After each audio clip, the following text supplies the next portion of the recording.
Hey guys, this is Matt for Creative, and today we're going to be talking about the S years of the iPhone and why they still exist. So if you don't remember, the S years are when they kept the same body, the same style of the iPhone, but then they kind of just added features. They either made the battery better, they made the processing better, they just upgraded that body of the camera. And for the examples that we have, those have been the 4 to the 4S, the 5 to the 5S, and the 6 to the 6S. The others kind of mixed everything up and muddied everything up, but they have kind of returned to the S years, just not using that moniker. And it's pretty clear because what they're doing now is they are using the big phone, the Max, as the testing ground for things to see if they can squeeze new features into these phones, and then the following year they put them into the smaller version. All right, so case in point, last year I was going to get the iPhone 15 Pro and not the Pro Max, but this was, I guess we would call the base years, and then we'll call the S the iterative years.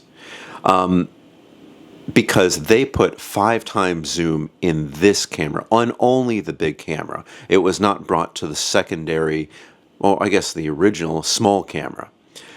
Now this year, they are bringing that, what is it, the telescope?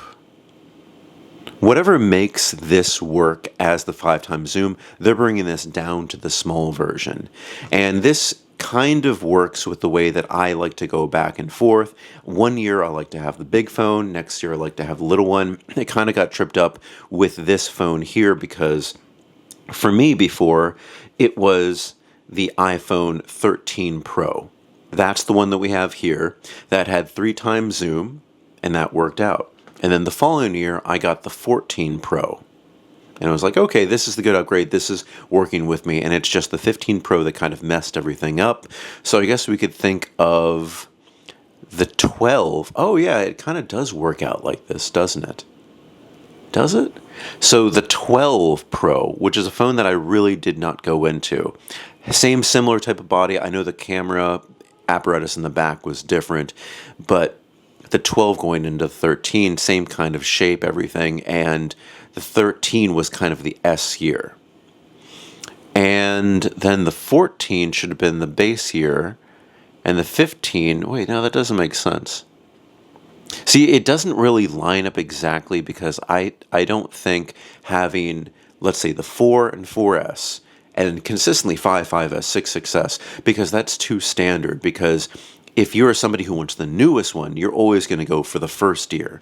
And if you want the best device in that to kind of get the rest of the stragglers, then you're going to want to wait for that second year, and you don't want to get it every year. For me, I use these as, like, I don't use a laptop. I rarely use my iPad other for media consumption. I work only on these. So I want the best that I can have. And because I record a lot, going to different music venues and different events, sometimes a real camera, like the one I'm recording on here, is not allowed inside. So I have to make sure that this is the best that we have for recording. And that I can have this, but in a smaller package. Yeah, I'm definitely going to be going for it. Maybe the battery is not as great. And also, we know that they're increasing the size of the phone just ever so slightly, to accommodate the larger screen in both the Pro and the Pro Max, although the bezels are again a little bit smaller, which is kind of interesting because these bezels are already pretty small in the 15 Pro. And then I remember looking at these bezels and I'm like, yeah, these definitely look bigger, but I mean, barely. Recently, I went back to my Apple Watch Series 6, and I looked at the bezels compared to the Series 8 that I used to have before it was stolen, and yeah, it is different. We can see, and let's see if we can you can see the bezel on this phone here, if it wants to show. If you have a current, it's on the other side. If you have a current Apple Watch, and the bezel size, just look at those bezels here. And I was always thinking, yeah, I pre-ordered the I guess we'll call it the Series 10 Apple Watch, just because the battery on this was not so great. We'll be making a video about this here in a moment. But it does matter when it's something that size and you want it lightweight and you just want the biggest screen possible on your wrist. It matters a little bit and a little bit less when you have it on your phone. Now, a lot of people, they go for the larger size iPhone just because they think, I always need the biggest iPhone. I don't think that's the case anymore. And this is coming from somebody who does every bit of professional editing work and a lot of filming work and all my research and everything on a phone. I was doing this for a little bit with my iPhone 13 mini, and that just worked out really well. It was capable of doing so. Maybe the processor, the A whatever chip, was not as good as what we have currently. But, I mean, that's just kind of what it was. It still works, and I don't think you need to get the biggest device, because when you go home as a normal person, you have your tablet or you have your computer.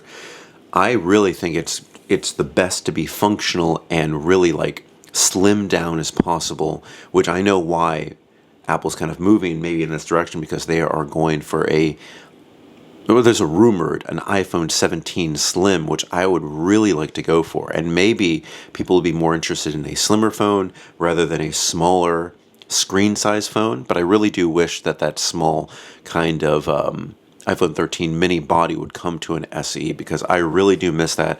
I just, that was stolen. And I would like it to be with current software. I think that would be really, really great. But anyway, if you're thinking, what happened to the S years in these iPhones, they're still around. They're still figuring things out. And again, it's like they bring it to the max, and then the following year, they'll bring that to the regular size, the Pro. It's just kind of how things work. And again, the testing grounds are now on the Pro, and then eventually they'll come down to the regular, iPhone 16 and 16 Plus. But I think if you want to go and only get, it really depends on what you're looking for, honestly. Are you looking for the best? Then you're probably going to get the Max last year. If you're looking for the best in a smaller, more slim package, then you're going to get the iPhone 16 Pro. And this is exactly why I made that video.